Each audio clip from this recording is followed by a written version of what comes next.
TV and movie adaptations of video games is not anything new. We've seen it time and time again, and it's something that tends to kind of grow in popularity over the last few years. It's mostly not to our benefit, sadly enough.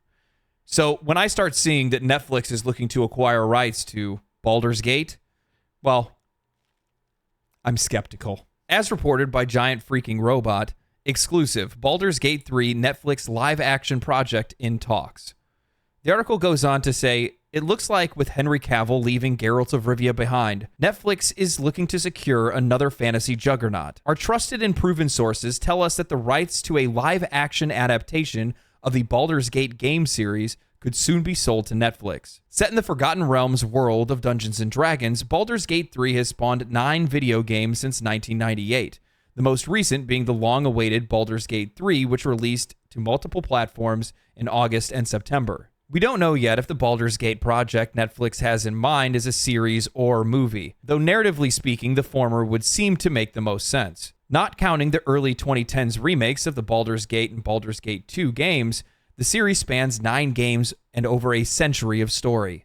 They're not wrong. This is a great place to sniff for good stories because there is a lot in the lore landscape that is the Forgotten Realms, let alone Baldur's Gate by itself. There are a ton of awesome stories to tell and a lot of really interesting characters that have great backstories or adventures of their own that they could follow. If you're talking about characters like Jaheira and Khalid, or you're looking at Imoen or Minsk, there's tons of really cool stories, side stories to be able to dive into with just the characters alone, not even talking about the overarching story that's presented in the games.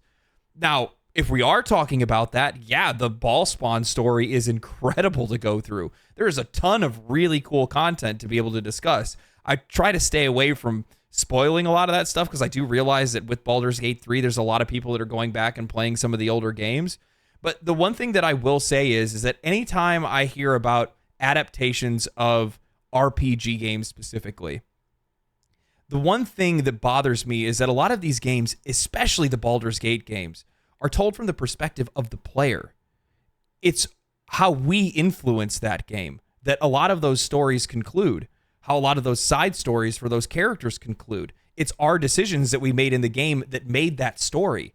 How do you translate that to a TV show? And in many cases, depending on the conclusion that a lot of players came to or some players didn't come to, a lot of folks just aren't going to connect with the series because that's not their adventure. The article continues with, it isn't out of the realm of possibilities that the studio doesn't much care at this point what its version of Baldur's Gate looks like, as long as Netflix can secure the IP. When The Witcher was still going strong, Netflix could still compete over the fantasy fan dollars Amazon Prime is attracting with The Lord of the Rings, The Rings of Power, and The Wheel of Time. But with news of Henry Cavill's departure from The Witcher, Netflix is looking to bring a spoon to a sword fight.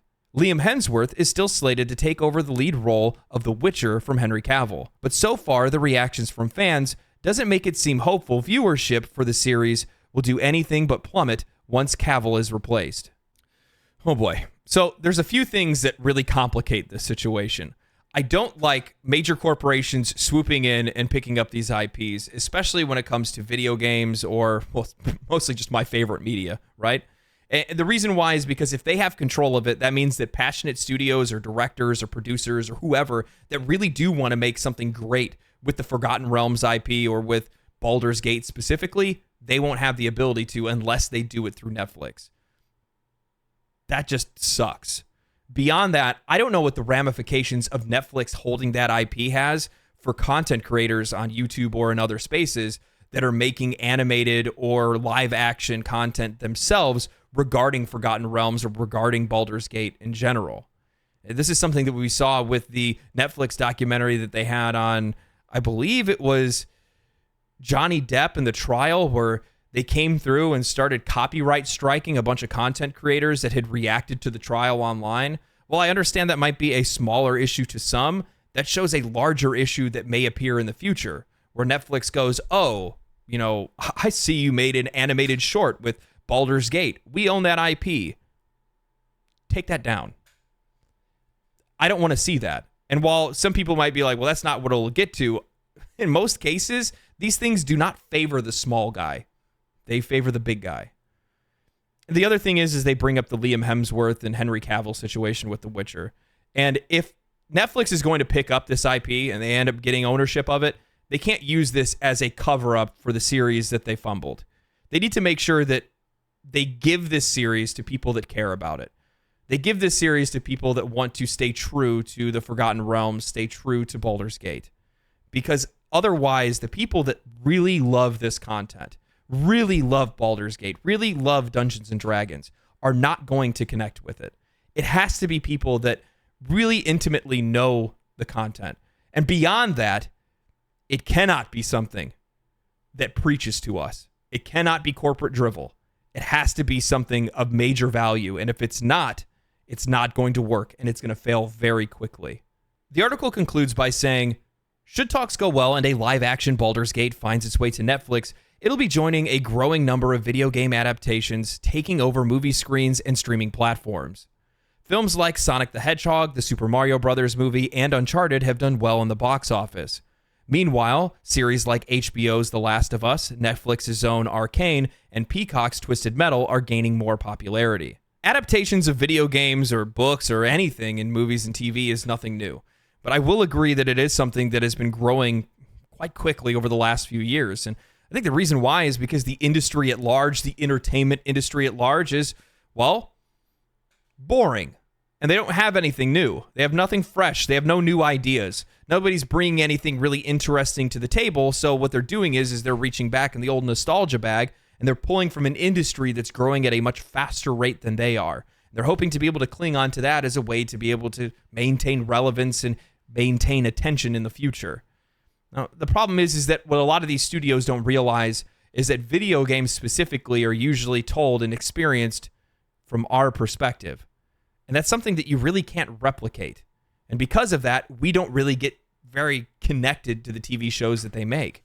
You can't put my adventure on the TV screen because you're just going to tell it from whatever your perspective is.